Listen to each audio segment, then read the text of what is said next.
You're watching UATV in English. My name is Anna Nichenko and we work from Ukraine and we'll tell truths about war in Ukraine, about Russian occupation of Ukraine. It is the 14th day of war. And in Mariupol right now, as our president said, President Volodymyr Zelensky, is atrocity. It's a real atrocity. I'll quote, Mariupol right now, direct strike of Russian troops at the maternity hospital. People, children are under their wreckage. Atrocity. How much longer will the world be a compliance ignoring terror? Close the sky right now, said the president. Stop the killings. You have power, but you seem to be losing humanity, said our president. For the last days, Mariupol is really like a place for genocide. There is a full terror, and just let's watch no calm from this city, Ukrainian peaceful city, what's going on right now there.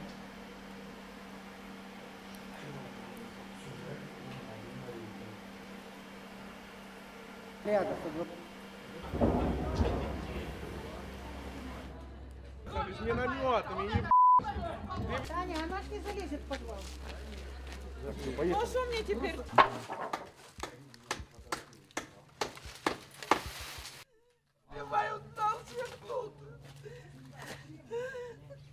Пожалуйста, люди добрые. We don't have electricity, we don't have anything to eat, we don't have medicine, we've got nothing. Я вижу, что... Хорошо это такое. Со снаряда,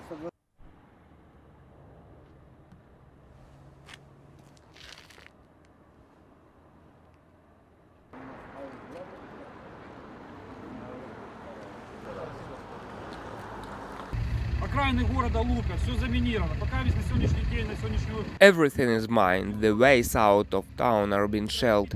At the moment, negotiations about living and security haven't been successful. Trust me, I have family at home and I'm also worried about them. Unfortunately, the maximum security for all of us is to be inside the city, underground and in the shelters.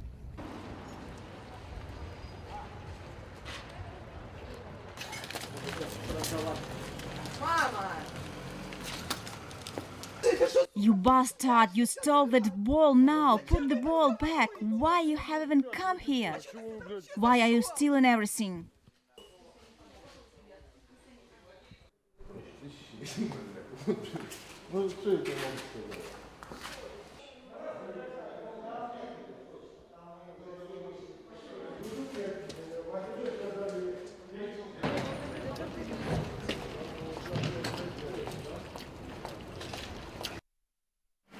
Enemy can destroy the walls of our homes, our churches, our schools, that the President Zelensky, he can destroy, Putin can destroy Ukrainian factories, but will never reach our soul, our heart, our ability to live freely and fight bravely. Just let's watch the speech of Ukrainian President.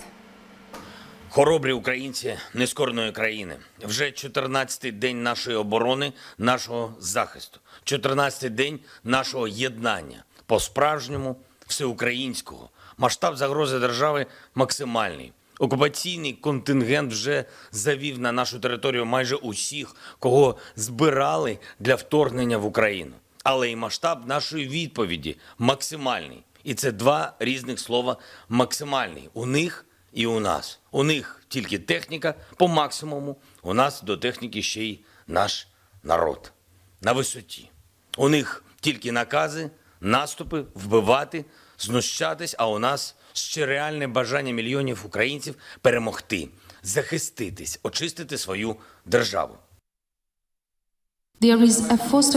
It's UATV in English and we are broadcasting from Ukraine to tell you the real facts about Russian occupation of Ukraine. And now our guest online is joining our program. It is Andreas Umland, an analyst at the Stockholm Center for Eastern European Studies. Hello. Can you hear me, Mr. Umland?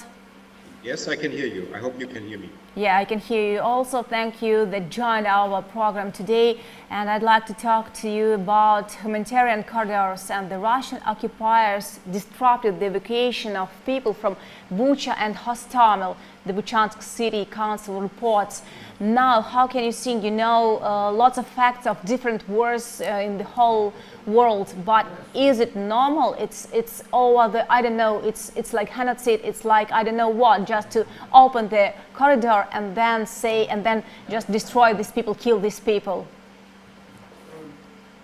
Yes, there is an accumulating evidence of severe human rights violations and of possibly killing people.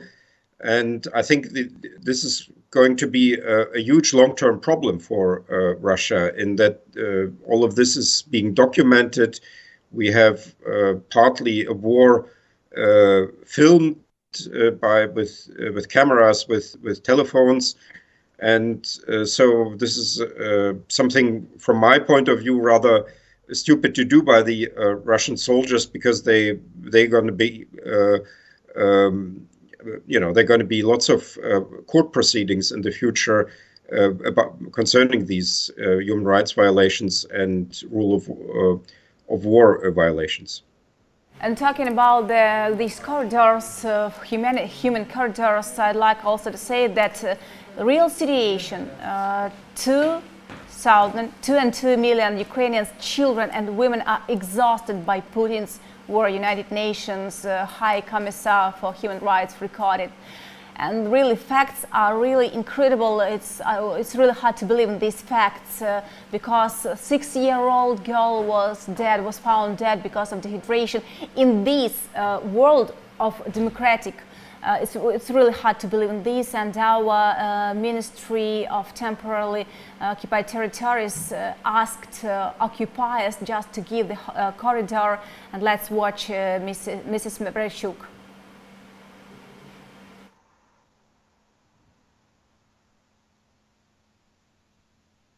I'd like to show you the video with our Minister, Irina Vereshchuk. Is it possible just to watch her? Okay, we'll go back to this video later. And now also facts, Mr. Umland, just facts. You also know all these facts. In the Kharkiv region, a shell hit a residential building. 1 adult and a 7-year-old child died, according to the state emergency service. So also about, very sure, can we, I'd like, we can watch, let's watch. There is a foster care facility where now, as of today, there are 55 children and 26 staff members. This is a separate special operation that will be carried out to evacuate this orphanage. Дотриматися взятих на себе зобов'язань і припинити вогонь. We urge the armed forces of the Russian Federation to adhere to their obligations and cease fire from 9 a.m. to 9 p.m. as we agreed. Деталі буду повідомляти. All other details will be reported. Trust only official sources provided by our authorities.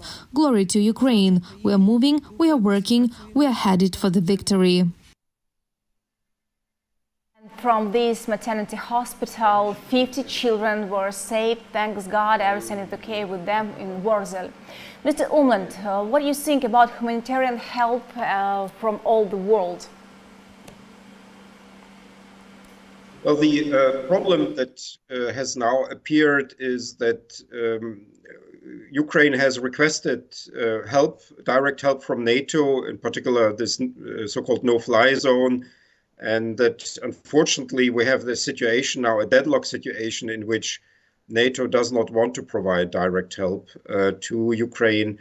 And there's now a search for alternative ways to help Ukraine by not sending NATO troops or NATO fighter planes, but by basically sending more weapons, also more heavy weapons to Ukraine, and to perhaps also, I think that something that should be done in the now or in the future, to try to find highly qualified veterans of the armed forces of different countries who are able and willing to help the Ukrainian army to operate Western high technology weapons, like, for instance, high-tech larger anti-aircraft weapons. So this would be, I think, substantial help.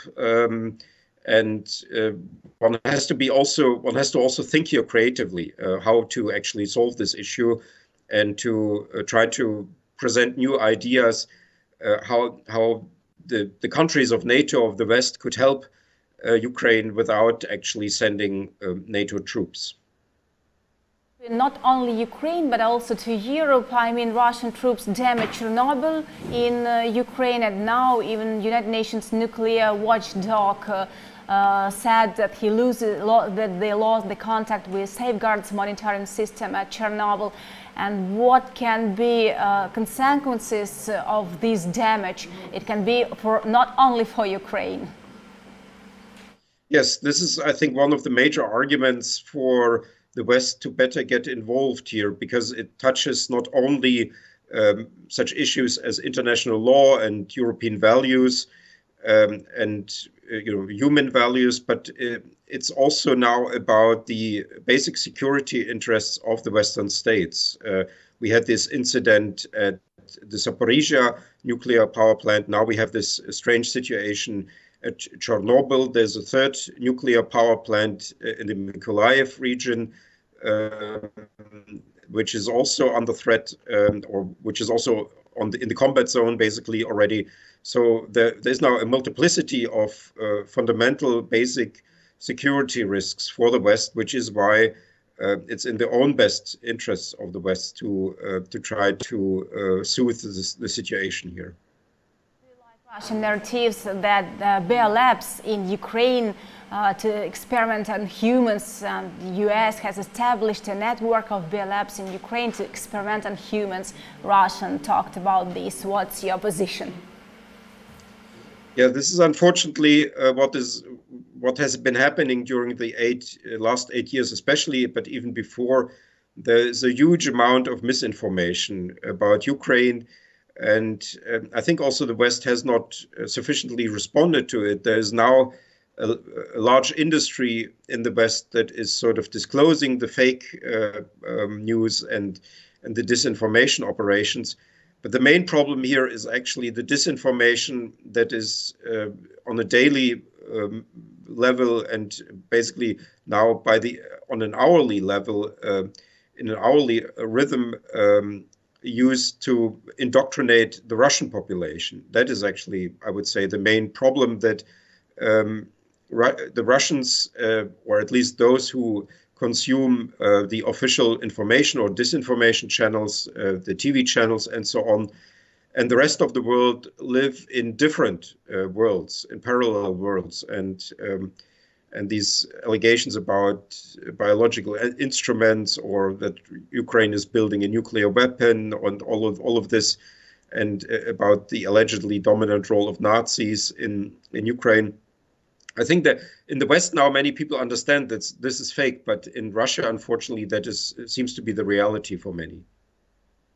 And by the way, 25% of people agree with this narrative. But, it's really great that we have possibility here in Ukraine talk to expats, and just to destroy these Russian fakes, because lots of people really believe in this propaganda, believe in this parallel world. So thank you very much. It was Andreas Umland, an analyst at the Stockholm Center for Eastern European Studies. Thank you. And also talking about humanitarian help, I'd like to show you video from our correspondents, how in Ukraine here we get humanitarian help. Let's watch. Transcarpathia has become one of the main places where Ukrainians move to escape the bombing of Russian troops. Someone is looking for an overnight stay here for a few days, others stay for a long time. Irina and her son came to Mukachevo from Kharkiv. Her husband stayed to defend his native city. I came with a child, but my husband stayed there. He's a soldier. We left without anything at all. Son, 9 years old, really wants to go home, but he knows that we don't have a home. Transcarpathians actively help with resettlements and transport. Since the beginning of the war, more than 70,000 people who left the hotspots have settled in the region. Thousands of migrants visit Mukachevo every day. There's an organized settlement and hostel owners accept a lot of migrants. For those who are not late, we organize buses every day to the Ukrainian-Slovak border. There's a system of coordination with volunteers. They are met on the border and then transported to the European countries that they already choose. In Mukachevo Center for Public and National Cultures, a place for receiving humanitarian aid has been organized. Both locals and migrants work. Anastasia was preparing to graduate from Kharkiv National University and become a linguist. The war changed all plans. I'm from Kharkiv, where the war began. I was with my parents in Kiev region. The next day we decided to leave because we have children. It was dangerous. Fortunately, my dad has a colleague in Mukachevo. We spent the night, and the next day my mother decided to go to Germany to my aunt. My father returned to Kiev, and I decided to stay here to help.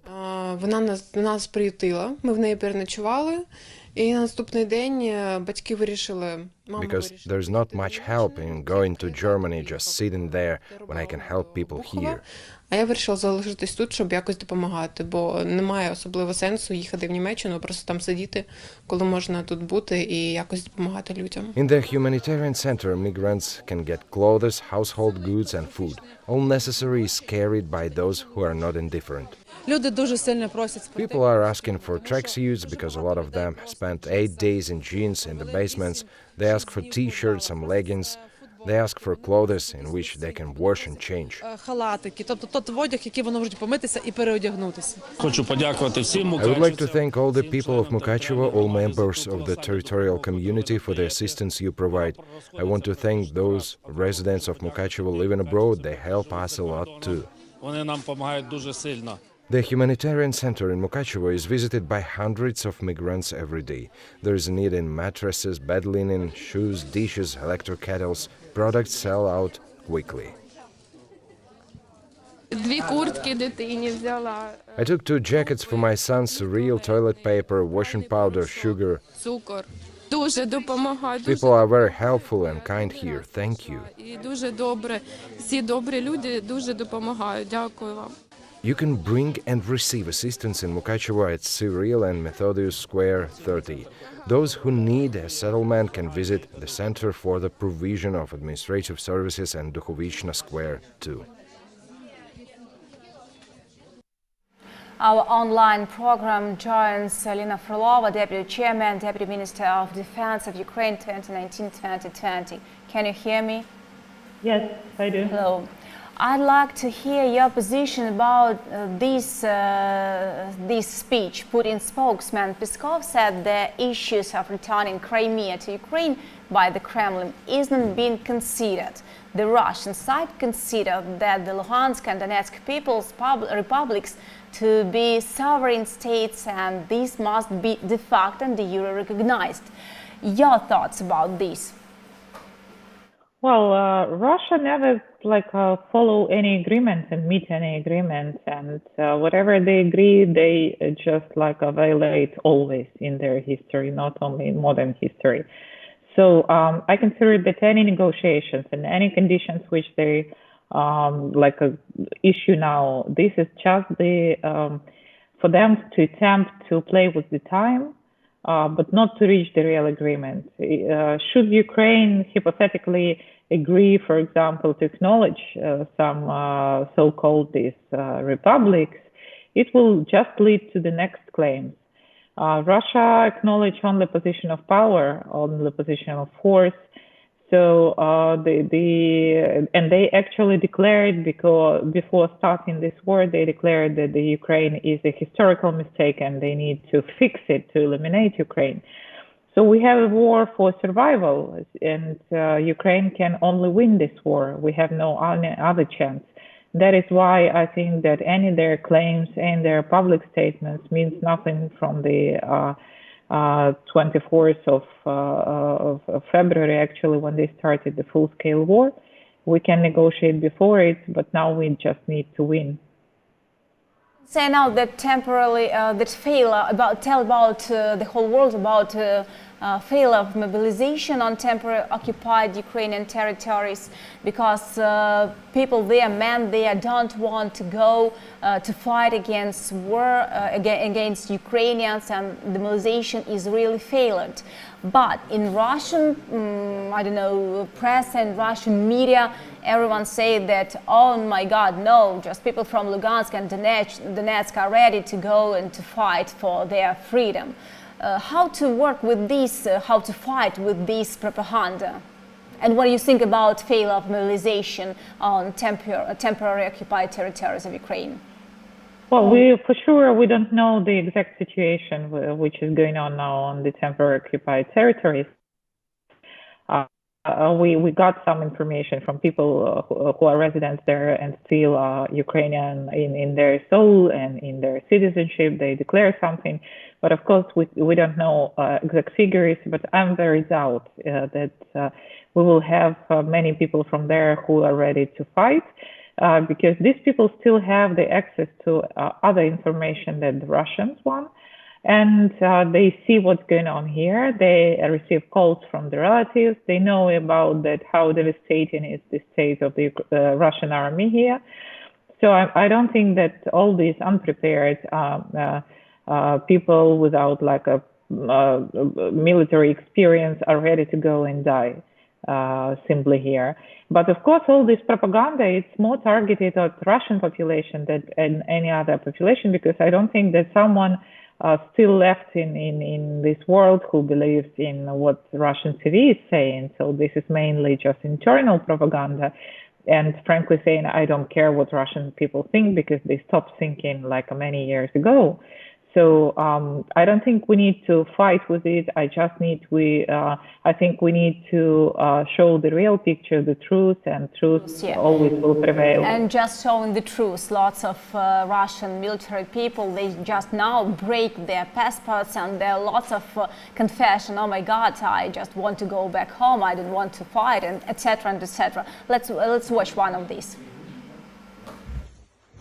Старший лейтенант Никаноров Роман Александрович. I'm a senior lieutenant of the Russian Army, Roman Nikanorov. Served in the military unit 9600 in the position of commander of the communication platoon. On the territory of Ukraine, I arrived as a commander of the reconnaissance platoon on the order of the commander to go to the border and then to the territory of Ukraine to make a march to the settlement of Bobrovice. When previously I had asked if there are any contingencies on the road, population or armed people, what should I do? I was not given a definite answer. They said, it's okay, don't worry, all the civilians have been evacuated. Just follow your commander and that's it. We were marching, we were guarding the column. On the way near the settlement Guzhovka, one trailer broke down. The company commander gave me a task to stay with the squad to guard it, said he would come back for us. Accordingly, a day or a day and a half passed. Nobody contacted us, the civilians made it clear either we go or it would be bad for us. Accordingly, I decided to leave the troll and put the personnel in an armored personal carrier. We drove on and we were blocked on the road and driven into a swamp where the APC got stuck and couldn't get out. So I decided to burn the APC, pack up people, the food, the warm clothes and head for home towards the border. Because there was no point in going any further, and I didn't know where the assembly point for our unit would be either. For 3 or 4 days we walked through forests and fields to the east using the compass and orienting ourselves on the map. Avoided any settlements, did not kill anyone, did not open fire in anyone's direction. On the 4th day we were surrounded by local hunters and the national defense in the settlement of Horodnya or Horodny, I do not remember exactly. We agreed with the officer in charge that we would not start firing. Their side laid down their weapons and we laid down ours. We surrendered peacefully. We were taken to the police station where they took all the data. That's accordingly our uniform were taken away from us. We were given civilian clothes. As for the hostilities in Ukraine, I do not understand why there is a war and what for. Ukrainian army recommends to Russian troops just give up, save your life. What do you think, Alina? Now Russia's combat loses about more than 12,000 people. Do Russian people want this war, or is a desire only one Putin? Well, I actually expect that the losses are much higher. The 12,000, this is those we can calculate. We don't know how many died of injured because they are not care. We cannot calculate the exact losses of them. And I'm in accordance with like a evaluation of some foreign analytics, military one. It's like around 40,000 already. About the people and responsibility, you know that Hitler can come to power and can do whatever he wished just because he was supported by population. And if you will see at the pictures of meetings, of the food squares, of supporting him, people who in like a few 8 years were saying that they don't understand how they can do this. That could be possible. Everything could be possible just because of the support of the people. So Russian population, like for many years, having ability to go abroad, to go to Ukraine, to listen for alternative sources, to watch on internet, made their choice.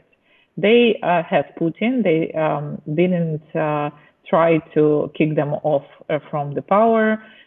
They do not protest if someone arrests their kids, like 7 years old, 14 years old. So for them, that's normal. This is nation which always was eager to have a Tsar and do what Tsar says. So I think that the responsibility for this war is on Russian population. Every Russian citizen who is supporting, who was not going on the streets, who was not changing power, is responsible for this. And I don't think that we should. Russian people can stop this. They must fight against Putin at first of all, and just don't fight against Ukrainians. Alina, please be online because one more expert joins our program. It is Andrew Loxon, fellow in the Europe, Russia and Eurasia program at the Center for Strategic and International Studies. Hello, Mr. Loxon. Can you hear me? I can hear you. Hello. I'd like to ask you almost the same question because we have official data. More than 12,000 military are dead in Ukraine in this war, in this occupation, Russian occupation of Ukraine. What do you think now, Russia? There are some protests. Are these protests enough? Is Kremlin's failure soon? I mean, I think what we're seeing with the protests that are happening in Russia are, it's it shows the depth of conviction of a handful of Russian people who aren't happy with what their government is doing and feel that they're willing to take the risk to express their discontent. I mean, this is an act of individual courage to call it out and to prevent Putin from claiming this absolute narrative about that he is a liberator or protector of the Slavic people. We know that's not true. And the more people protest in Russia, the more fictitious Putin's claims are made to look. So at this point, of course, this is a very small number of people who are protesting. It's not likely to bring down the regime anytime soon. But it's at least a beginning. And as those economic measures start to inflict pain on Russia, there may be larger protests that expand just beyond those who are morally opposed to the war, but are concerned about their own future. This is something that I think is still a ways away. Putin has, unfortunately, a lot of tools that he can use to repress the Russian people. And so this is going to be a long slog domestically for Russia and for anybody who opposes the war there. And what do you know about current situation that fixes OSMM and on Donbass now on the temporary occupied territory? I'm sorry, I didn't hear the question. Can you repeat that one more time, please? What you know now, official data from OSMM just on Donbass now on the occupied territory, what's going on there, what you have some information, official information? I mean, the the challenge now is that we really don't know a whole lot what's happening inside of the occupied territories. The fact that the OSCE has had to leave the area means that there's no longer objective information coming out of there. And the other international organizations that are still operating in Ukraine, and including in occupied parts of it, they are dealing with the consequences of a humanitarian disaster. My impression is that reporting objectively on what's happening is no longer the priority for these organizations. It's trying to help people, which is understandable, of course. But trying to get information about what's happening around Ukraine, trying to ensure that there is an adequate evidence base that could be later used for tribunals to hold Russia accountable for its war crimes is going to be very important. And the unfortunate thing is as well, Russia's very good at painting what Western journalists or Ukrainian journalists have to say as just anti-Russian bias. So trying to ensure that there's still access of a variety of resources and news outlets to talk about what's happening. That's something that's absolutely needed. But the problem is, how do you get that information back to Russia to inform Russian people about what's happening in their name in Ukraine? That's the big challenge. Please be online. Have one more question to Alina, and can you just tell your position, your thoughts? A lot of sanctions. Is it enough to stop Putin or not? Enough because any sanction has very prolonged effect, and we cannot expect some immediate reaction. Although the sanctions are really devastating, and still we should take into consideration the fact that biggest part of the population in Russia, they always were living in quite poor conditions. That is why they won't feel any difference because of these sanctions. Of course, the population of big cities like Moscow, St. Petersburg, they will face great troubles, and we have reports now from Russia that they try to evacuate their families. They study now possibility to move to Georgia, to Azerbaijan, because they cannot enter the other countries, because that there was a law now issued or order not to let people go out go on trips abroad, like foreign countries, without special permission. So it should enter into force. Yes, so that's obviously will somehow influence. But let's do not forget about North Korea, for example. Yes, there are some states which are fully isolated and living in such conditions, like a poor and miserable conditions for many, many years, and still consider that they are fighting with the whole world. Russia became an island. They wanted to become an island. They became an island, which is like a fighting back with all the world. And actually, this is absolutely supports the narrative which Putin was like injecting there for many years, that there are enemies around and we should be prepared to fight with them. So, well, this is like a quite prepared, mentally prepared population to fight with the whole world.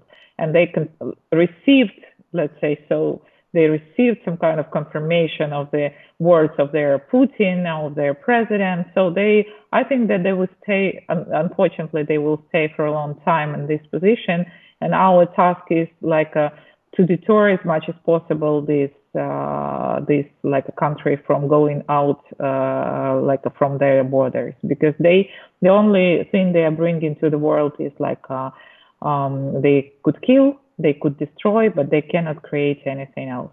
Thank you. Thank you, Elena, for your position. For a thought that you joined our program, it was Elena Filova, Deputy Chairman, Deputy Minister of Defense of Ukraine 2019-2020. And we continue talking to Andrew Lawson. Andrew, talking to media now in Russia on blocking of state media, just trying to tell truth, the real truth about Ukraine, but it's really hard to do this in Russia because only certain channels have the possibility to talk to their audience, to their auditory, and just to give their thoughts, Kremlin thoughts. How to fight with this? I think this is going to be one of the biggest challenges ahead in trying to deal with Russia, and that is the question of how to bring information into what is increasingly a closed system. It's incredible the amount of control that the Russian government has over the media sphere. And now with the loss of some of its most respected and long-standing independent news channels, absolutely is going to be harder to get information about what's happening in Ukraine.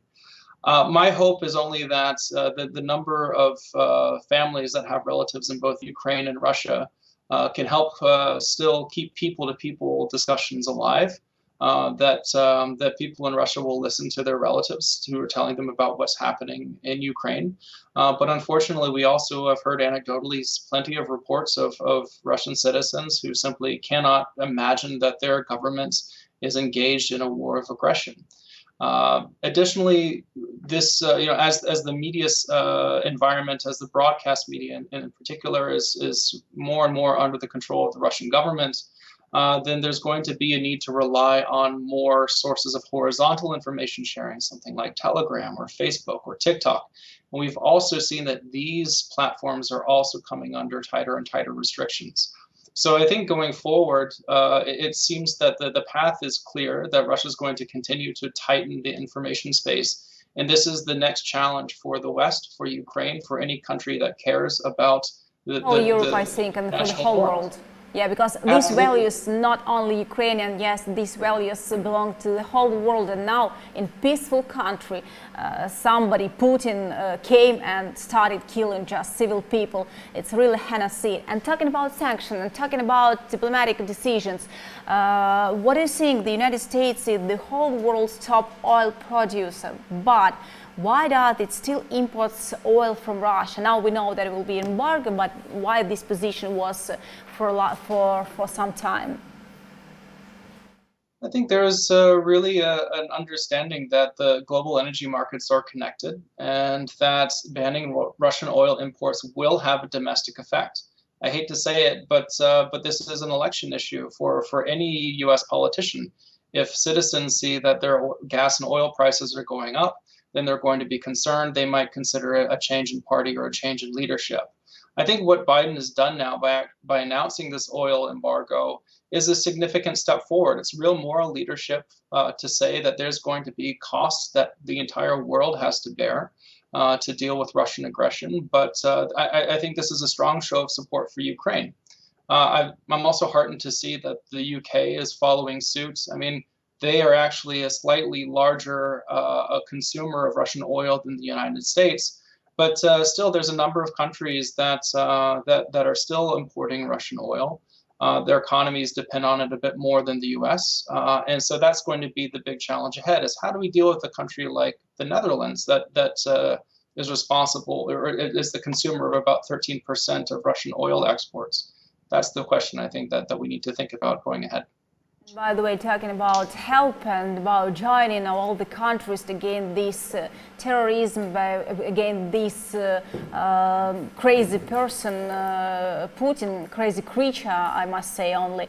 There is really big humanitarian help. I'd like to call you some numbers. According to the government, relentless shelling across the country has damaged or destroyed more than 210 schools, at least 34 hospitals, more than 100.5 residential buildings. And all these people, all these, their children, their women, they all need help. But now it's really great when people, just usual people, join and give this help to Ukrainian people. It's like some kind of, it's not even help, it's like people understand how, what kind of horror here inside this country. What do you think about this help humanitarian? What do you think about such kind of joining between the countries, between people all over the world? So far, we've seen the Western response has really focused a lot on punishing Russia and imposing economic measures. And now I think we're finally starting to see a little bit of a shift where there's a lot more attention on what Ukraine needs, both to fight back and also to address some of the humanitarian concerns. The Biden administration asked the U.S. Congress very recently for $10 billion in combined military, humanitarian, and economic assistance for Ukraine. And what Congress did is came back with a deal to provide an extra $4 billion. So now we're talking about $14 billion and new support for Ukraine to help address both the devastation that Russia's unleashed upon the country and to help the Ukrainians fight back. There's a real desire to help Ukraine. I mean, no one can ignore the catastrophic imagery that is coming back from Ukraine. And I think the more these images are going to come out, the more it's going to galvanize support from around the world for Ukraine to address the humanitarian consequences of conflict. But the big question, of course, is how do you get the humanitarian aid into places like Mariupol, into places like Sumy, and into Kharkiv, in places that need it the most? This is a huge challenge. And if Russia's not willing to respect humanitarian corridors, humanitarian law, then that's going to make it very hard to help the people who are most in need.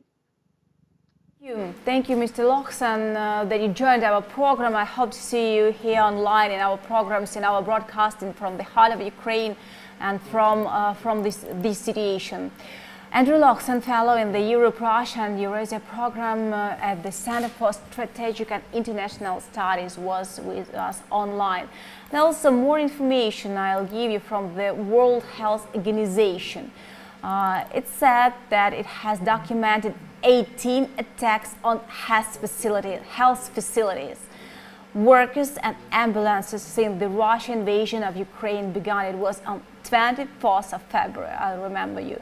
At a press briefing on Wednesday, the World Organization said that health agency has delivered 81 metric tons of supplies to Ukraine and is now establishing a pipeline to send further equipment. It's really important.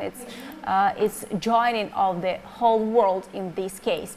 And as our president Volodymyr Zelensky said, the world doesn't believe in the future of Russia, doesn't talk about it. They talk about us, about Ukraine. They help us. They are preparing to support our reconstruction. Let's just watch the speech of our president.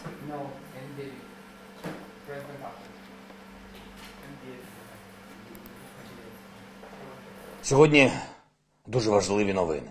Сполучені Штати Америки зробили крок, який відчутно послабить окупантів, змусить платити за агресію, відповідати за зло, яке вони наробили, за все зло. Америка забороняє імпорт нафти з Росії, нафтопродуктів, газу, вугілля. Забороняє громадянам США будь-які інвестиції в російський паливно-енергетичний комплекс. Я вдячний особисто президенту Сполучених Штатів Америки Байдену за це рішення, за це лідерство, за цей максимально потужний сигнал всьому світу. Він дуже простий. Кожен цент, сплачений Росії, вона перетворює на кулі та снаряди, які летять в інші суверенні держави. Або Росія матиме повагу до міжнародного права і не буде вести війни, або вона не матиме грошей, щоб війни розпочинати. And now our program joins Anna Brodsky-Krotkina from Washington and Lee University, USA. Can you hear me, Anna? Hello, can you hear? Yeah, I can hear you. Yes. Thank you that you joined our program. It's UATV in English, and we're broadcasting to the whole world in English to let people know the real situation in our country. And I'd like to talk to you about humanitarian help, and we talked about report of World Health Organization. Let's watch this speech and then comment with you this information. So far, WHO has delivered 81 metric tons of supplies, and WHO is establishing a pipeline of supplies for health facilities throughout Ukraine, especially in the most affected areas. Yesterday, we delivered 5 metric tons of medical supplies to Kyiv to support surgical care for 150 trauma patients and other supplies to manage a range of health conditions for 45,000 people for a month. More supplies will be distributed today, and we have 400 cubic meters of supplies waiting to be transported to Ukraine from our logistics hub in Dubai. Use as proof for war crimes, because I guess it is a war crime to attack healthcare. So far, WHO has verified 18 attacks on health facilities, health workers, and ambulances, including 10 deaths and 16 injuries. These attacks deprive whole communities of health care. More than 2 million people have left Ukraine, and WHO is supporting neighboring countries to provide health care for refugees, most of whom are women and children. Some of the main health challenges we see are hypothermia and frostbite, respiratory diseases, lack of treatment for cardiovascular diseases and cancer, and mental health issues. First of all, you mentioned the... So Anna Brodsky-Krotkina is online. We are broadcasting from Ukraine, and Anna is from USA. You heard the speech of the World Health Organization. What do you think? 18 attacks on the health facilities. Who they try to kill? People in hospitals, civil? It's not just military object. Your thoughts? Absolutely not. And we have seen this pattern actually from Putin's very beginning of his power, when he wanted to consolidate his power in the very early 2000s, and actually in 1999, when he just took over, his first thing was to attack Chechnya, and he used very similar tactics. He carpet bombed cities. He destroyed hospitals. He destroyed schools. He destroyed the infrastructure, and the federal soldiers routinely bombed humanitarian convoys and columns of refugees who were attempting to flee. This is exactly his tactics. This is exactly what he has been doing for a very long time. What he's now doing, we've seen before, but the West maybe has not seen it as clearly as it now sees it in Ukraine, in a way because of the new technologies, because everybody has a cell phone, because people are reporting right from the places where the most horrible things happen. You don't need a journalist to happen to be in the right place at the right time. Anybody on the ground can report it. He's turning us all, the entire Western world, Europe and America, he's turning us into witnesses of a horrific crime. And he makes us feel both outraged, horrified. Everybody who sees it aches with compassion. And I have to say, this collective horror at what is going on is affecting... And it's really like atrocity, I don't know, it's horror, atrocity, cannot see it. But there was an article in the New York Times, and President Vladimir Putin is not crazy. This position said the director of Central Intelligence Agency, but his views have hardened over the years, and he is determined to prevail in Ukraine. What you think about such a position of CIA director? I think they're right. He's not crazy. That is, we don't know what the definition of crazy is, of course. We all have turned into amateur psychologists. What we can see as historians of culture, we can see that what he's doing has a pattern, starting with the war in Chechnya, escalating with Georgia, annexing the Crimea. He's a war president. He believes, and I'm afraid not without reason, that his behavior, completely atrocious behavior, actually consolidates his power. And remember, when he annexed the Crimea, his slacking ratings have just skyrocketed. The reason for it is a very complex cultural reason. Russia has not gone through de-Stalinization process. Very much the values of the Soviet Union are still there. An abstract idea, no matter how absurd, how crazy, if it comes from the top, can grip the population that believes an abstract idea and does not quite see the value of individual human right. And the value of right, that is actually the most important thing in the democratic world. the The Russian main question, Anna, who can stop this monster? Because, by the way, what you're seeing, the International Court of Justice held the first hearing in the Ukraine vs. Russian Federation case. Maybe it can stop Putin. Who can, what can do this? Right now, and Putin is right, the West has opened a second front, and that's the economic front. And as he pointed out correctly, this is the economic war. However, this will not stop him because he personally will be comfortable. I'm afraid this war has to be won militarily. I hope that America will do more in terms of military help. Today, the House is discussing $14 billion bill that is supposed to help Ukraine both on humanitarian front and the military. This war has to be ultimately, as I said, it has to be fought on two fronts, the economic front and the military front.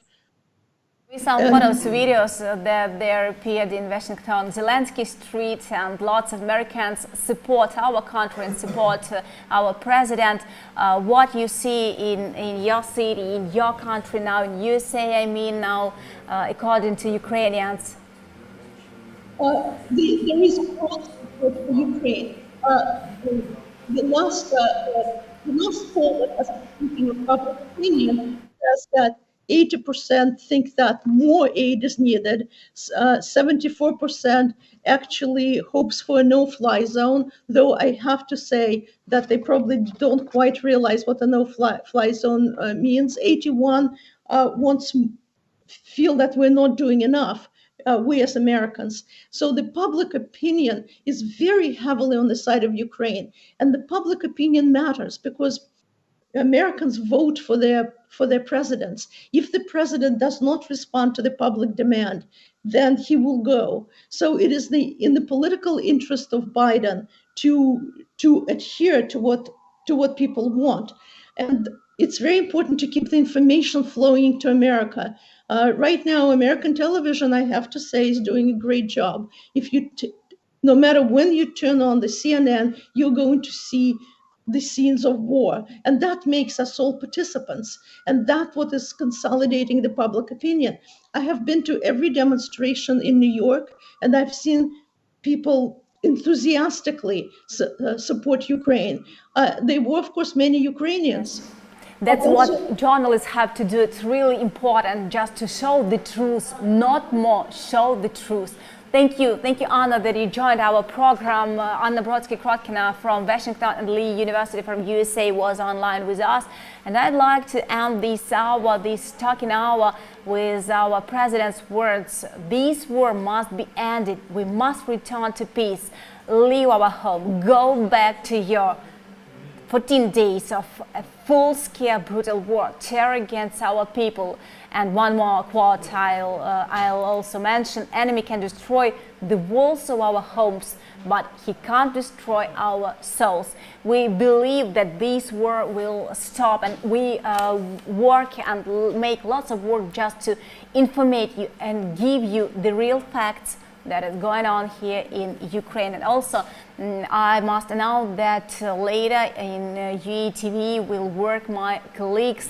They will show also the real picture of the world in Ukraine in Russian language, and you can watch, you can just understand the real situation. And now just watch material from Odesa, how our Ukrainian girls survive and help just to fight against this war. See you tomorrow. It was Anna Nichenko and UATV in English.